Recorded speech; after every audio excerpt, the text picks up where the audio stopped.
वो मेरी मासी है, सिमर मासी। तो मैं बहुत क्लोज हूँ उनके। उनको मेरे बारे में सब कुछ पता है, मेरी पसंद नापसंद के बारे में। नया बहुत कुछ है। शॉर्ट टेकिंग नया है, कहानी नहीं है। क्योंकि जो भी सक्सेसफुल शोज होते हैं उनकी कास्ट जो है, उनके ऑफ स्क्रीन जो बॉन्डिंग होती है, जो एक पॉजिटिविटी होती है सेट पे, वो बहुत जरूरी है। Alright, Avinash, welcome to Tele Masala. Thank you so much. सबसे पहले तो ये Great to be बताएं, here. जब ये कॉल आया आपको, what was the feeling? What was your first reaction? Very excited, very good, because I was waiting for this kind of role. Your complete Indian hero package. And so मैंने जब script पढ़ा and I got to know that this is the continuation of the show. पहले तो बताया नहीं था कि this is the Sasural Simar का show. हमको बस बताया था कि ऐसा एक फैमिली है, बहुत अमीर आगरा की फैमिली है, और उनके दो बेटे हैं, एक बड़ा भाई है, छोटा भाई है. And then after I signed, I got to know this is Sasural Simar का part 2. So yes, very blessed and excited. और महीने भर से शूटिंग कर रहे हैं, so अच्छा लग रहा है. किरदार किस तरह का है ये बताइए. क्या अगर आपको कुछ शेयर करनी हो क्वालिटी, तो वो क्या हो? क्वालिटीज इसमें ये है कि इसके अंदर का जो प्यार है ये दबा रहता है, और वो सामने नहीं आता.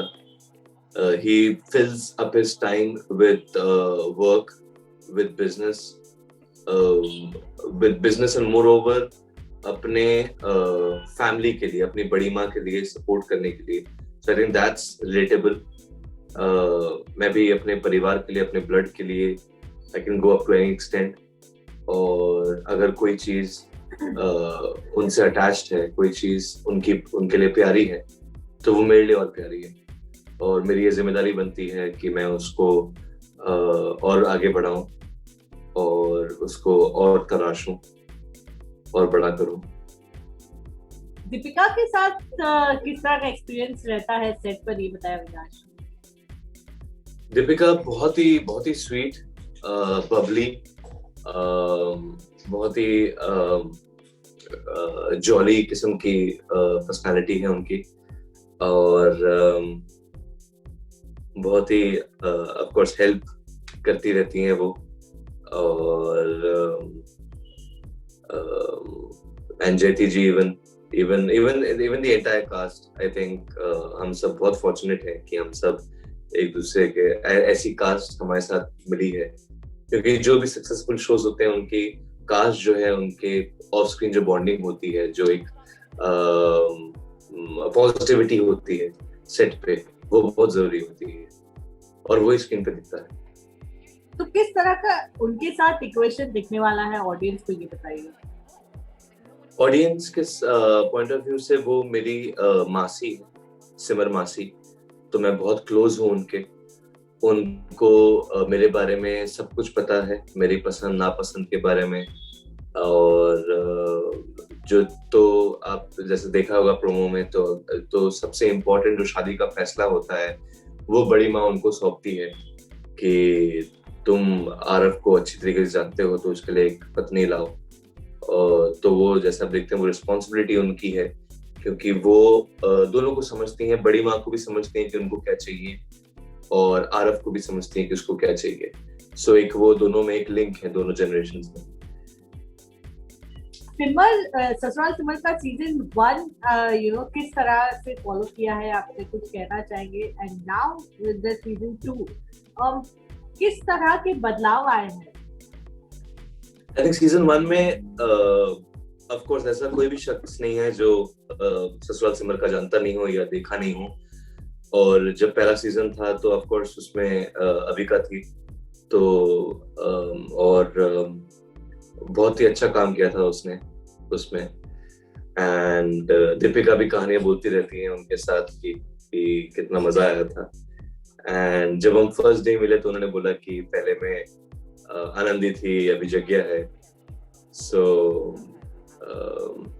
एंड सीजन 2 में ऑफ कोर्स नया बहुत कुछ है. शॉट टेकिंग नया है, कहानी नहीं है, बट जो फैंस का जो चाहने वाले हैं उनका जो एक्सपेक्टेशंस है, मैं उम्मीद करता हूँ कि उसमें हम खड़े उतर पाएं. और मैं वादा भी करता हूँ कि अगर कोई भी 4-5 एपिसोड्स इनिशियल देख लें, फर्स्ट 2 एपिसोड्स भी देख लें, तो उन्हें वो लास्ट सीजन को मिस नहीं करेंगे. वो बस यही सोचेंगे कि अगला 6:30 बजे कब हो अगले दिन को, और वो वापस ससुराल सिमर का 2 देखें. अविनाश, जब आप एक ऐसा शो करते हो जो ऑलरेडी इतना सक्सेसफुल रह चुका है first season, in a way pressure रहता है to kind of give that 200% more. नहीं, मैं प्रेशर तो मैं लेता नहीं हूँ किसी चीज में. और एक रिस्पॉन्सिबिलिटी बस है कि मेरा जो रूम है, जो आरव का रूम दिखाया गया है, उसमें बेड के पीछे ही मेरी एक बहुत बड़ी 14 फीट की एक शर्टलेस एक फोटो है क्लोजअप में. तो मैं जब भी मैं रूम में आता हूँ शूट करने के लिए, मैं देखता हूँ, और एक रिस्पॉन्सिबिलिटी एक रहती है कि आप एक ऐसी कहानी को ला रहे हैं ऑडियंसेस के सामने जो 7 साल से सबने प्यार दिया है. और ये आपकी रिस्पॉन्सिबिलिटी है एज अ लीडिंग मैन कि आप कैसे उसको आगे बढ़ाएं, कैसे उसको बड़ा करें, कैसे आप सारे कास्ट को साथ में लेके चलें, और ऑडियंसेस के लिए हर दिन क्या नया हो, क्या अच्छा हो, ऐसा वो कंटेंट दे कि उनको मजा आए देखने में.